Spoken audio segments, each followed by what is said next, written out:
Hello friends, कैसे हो आप। मेरा नाम है सैफ अली और मजेदार केमिस्ट्री की क्लास में आप सभी का वेलकम है। तो फ्रेंड्स, सबसे पहले मैं आपसे ये रिक्वेस्ट करना चाहता हूं कि आप इस वीडियो को पूरा देखिए, अच्छे से देखिए, क्योंकि इस वीडियो में मैं क्लास 12 से रिलेटेड कुछ बातें डिस्कस करने जा रहा हूं जो कि आपके लिए जानना बहुत ही जरूरी है। और मैं ये भी देख रहा हूं जो जरूरी टॉपिक है क्लास 12 के बोर्ड के एग्जाम से रिलेटेड आपसे कोई भी डिस्कस नहीं कर रहा है और ना ही कोई करेगा।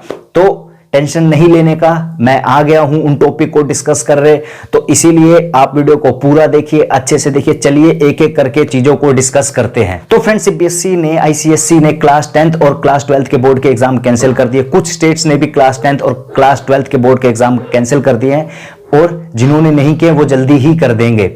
तो फ्रेंड्स, सबसे पहली बात कि आपने भी देखा होगा क्लास 10th के बोर्ड के एग्जाम को कैंसिल करने के लिए ज्यादा नहीं सोचना पड़ा, गवर्नमेंट ने क्विक डिसीजन लिया और क्लास 10th के बोर्ड के एग्जाम को कैंसिल किया।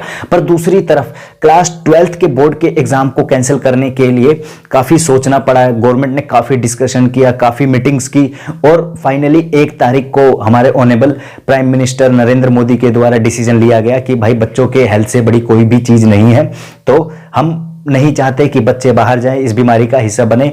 तो फाइनली एग्जाम को कैंसिल कर दिया गया और बच्चों के यहां से जो बहुत बड़ी टेंशन थी उसको हटा दिया गया। तो फ्रेंड्स, हर सिक्के के 2 पहलू होते हैं, इस तरीके से इसके भी है। तो सबसे अच्छी बात यह है कि अब बच्चों को बाहर नहीं जाना पड़ेगा, इस बीमारी का हिस्सा नहीं बनना पड़ेगा, क्योंकि बीमारी तेजी से फैल रही है और इस बार वाली तो ज्यादा ही खतरनाक है। तो फ्रेंड्स, अब हम सिक्के के दूसरे साइड से देखते हैं। पर सबसे पहले मैं आपको बता दूं कि देखो, एग्जाम जो कैंसिल हुआ है इसके फेवर में मैं भी हूं। मैं भी चाहता था कि बच्चों के एग्जाम कैंसिल होए, क्योंकि हेल्थ से बड़ी कोई भी चीज नहीं है। अब एक एक करके डिस्कस करते हैं कि बच्चों को क्या क्या फेस करना पड़ सकता है। तो फ्रेंड्स, सीबीएसई ने अभी तक कोई भी क्राइटेरिया, कोई भी सिस्टम तैयार नहीं किया है कि बच्चों को किसके अकॉर्डिंग मार्क्स दिए जाएंगे, किस तरीके से उनकी मार्कशीट प्रिपेयर करी जाएगी। पर जहां तक उम्मीद है कि internal assessment, UTs, pre board, जो भी बोर्ड एग्जाम होने से पहले स्कूल में एग्जाम होते हैं, उनके मार्क्स भी कंसीडर किए जाएंगे।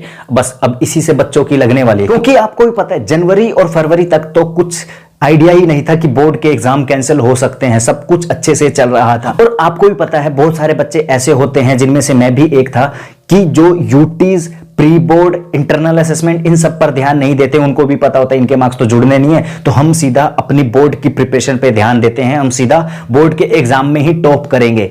पर अब तो उन बच्चों की लग गई। तो फ्रेंड्स, अब डिस्कस करते हैं कंपटीशन लेवल के ऊपर। तो देखो, इस बार कंपटीशन लेवल काफी ज्यादा बढ़ने वाला है। बहुत सारे यूनिवर्सिटीज, बहुत सारे कॉलेजेस ऐसे हैं जो कि कट ऑफ के बेसिस पे एडमिशन लेती है, पर इस बार वो एंट्रेंस एग्जाम के अकॉर्डिंग एडमिशन लेना ज्यादा पसंद करेंगी, क्योंकि वो क्लास 12th के मार्क्स को इस बार ज्यादा कंसीडर नहीं करेगी।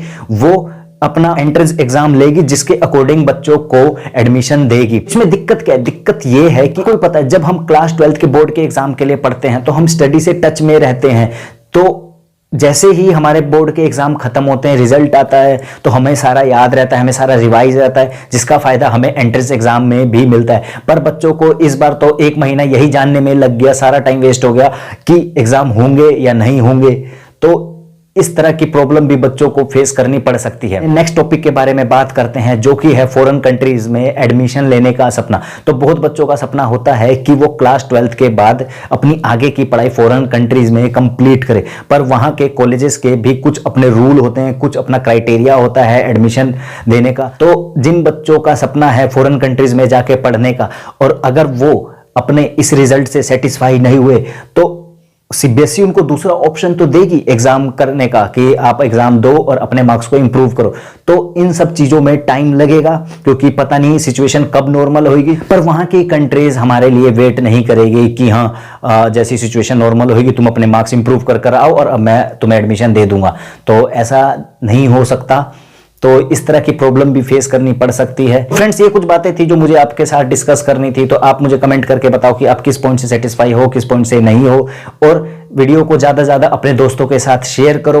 और अगर अभी तक आपने मेरे चैनल को सब्सक्राइब नहीं किया है तो फ्रेंड्स प्लीज चैनल को सब्सक्राइब कर दो। मिलते हैं नेक्स्ट वीडियो में किसी नेक्स्ट टॉपिक के साथ। तब तक के लिए goodbye, see you again.